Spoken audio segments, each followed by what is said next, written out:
susunod na programa ay rated PG. Ito ay nangangailangan ng patnubay at gabay ng magulang para sa mga batang manonood. Sa wakas, nagtagumpay rin ang pagtakas ni Harry at Lynette sa bahay ni Carlos. Kaya dumiretso silang dalawa sa ospital matapos mawala ng malay si Lynette dahil sa pagod. Pero matutuntun pa rin sila ni Doc Carlos sapagkat sinabi sa kanya ng tricycle driver na inihatid niya ang dalawa sa pinakamalapit na ospital dahil nawala ng malay ang babae. Ang buong akala ni Lynette, natuntun siya ni Doc Carlos sa ospital, pero nang makita niya si Doc RJ, hindi niya napigilang umiyak dahil nasa tabi na niya ang taong mahal niya. Kung saan makakatakas na si Lynette at Doc RJ, naabutan naman sila ni Doc Carlos at may dala itong armas dahil kaya niyang patayin si Doc RJ para mabawi lang si Lynette. Mabuti na lang at tumulong si Regan para makatakas si Lynette at Doc RJ, kaya lang siya ang napuruhan at hahabulin pa rin ni Doc Carlos si Lynette at Doc RJ.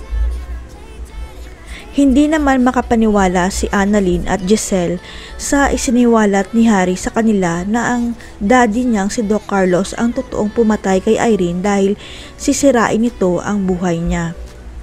Lantad na ang balita sa Apex na nakita na ni Doc RJ si Lynette at Harry, kaya nalaman ni Annalyn kung saan pupuntahan ang nanay niya at nagpaturo pa sila kay Arman.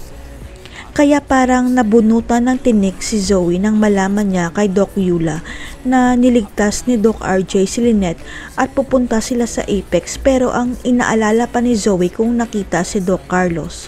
Naisip ni Zoe sana hindi mahuli ng mga pulis ang totoong tatay niya dahil siguradong madadamay siya sa oras na ilaglag siya ni Doc Carlos na siya ang tunay nitong ama.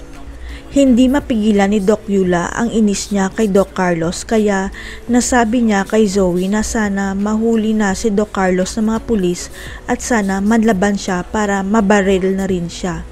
Nakaya pa ni Zoe na magtimpi, pero ang totoo, nasaktan siya sa mga sinabi ni Doc Eula tungkol kay Doc Carlos hanggang sa maubos ang pasensya ni Zoe at sinabunutan niya si Doc Eula. Sapagkat narinig ni Zoe ang sinabi ni Doc Eula na malas ang magiging anak ni Doc Carlos at Moira kung sakaling magkatuluyan sila, ang hindi nila alam si Zoe pala ang anak. Hindi maintindihan ni Doc Eula at mga kasama nito kung bakit gano'n na lang ang reaksyon ni Zoe sa sinabi niya, kaya malakas ang kutob nila na anak siya ng dalawa. Si Doc Eula kaya ang makakaalam na anak pala ni Doc Carlos at Moira si Zoe. Mababaril kaya ng mga pulis si Doc Carlos dahil nanlaban siya sa mga pulis? Abangan.